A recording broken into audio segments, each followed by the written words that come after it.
Hello everyone and welcome back to the Method YouTube channel. My name is Danwar and today I'll be taking you through 5 tips for the Necrotic Wake.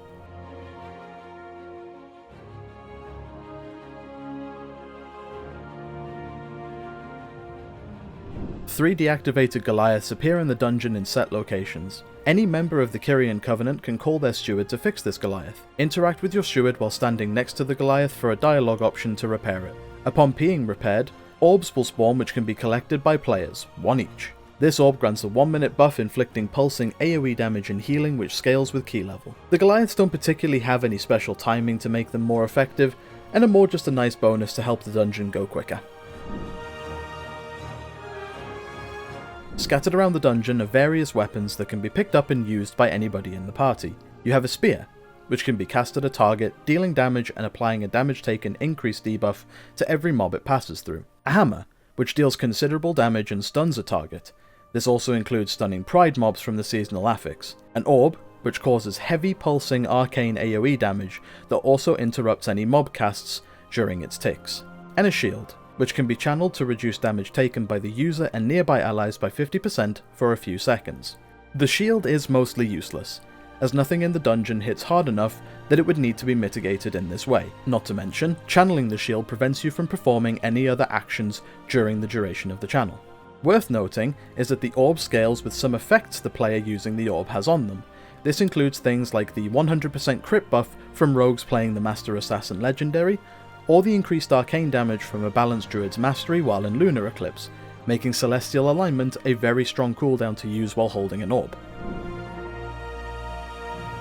While this has been made slightly easier to deal with in the recent changes, causing the army summoned by AMARTH to spawn closer to the boss, you can control the number of adds that you need to kill quite easily with some well-placed CC. A common practice is to CC one or both of the summoned mages while quickly killing off the rest of the forces. As they are undead, the amount of crowd control that can be used is limited.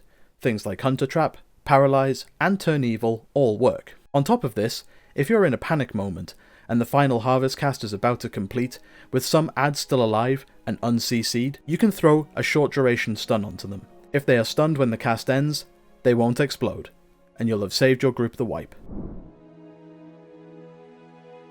Timing is key when dealing with the Surgeon.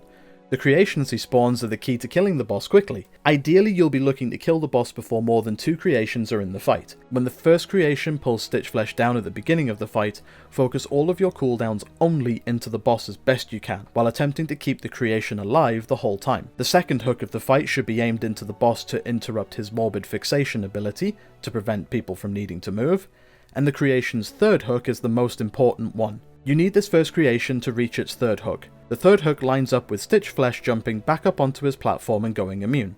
This timing never changes.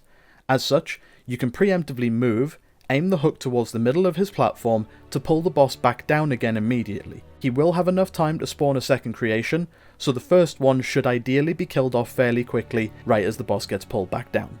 Otherwise, your tank is probably dead. The final boss of Necrotic Wake can take quite some time. His Dark Exile cast removing a DPS from the fight results in one of the longest dungeon bosses in Shadowlands at the moment.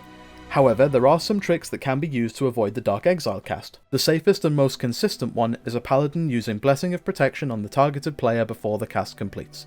This completely immunes the ability and keeps the player with the rest of the party. Other abilities can be used, but they require very specific timing. These include Charge, Priest's Leap of Faith or Life Grip, and a Warlock's Gateway. You must be in motion from one of these abilities at the point the Dark Exile projectile hits your character.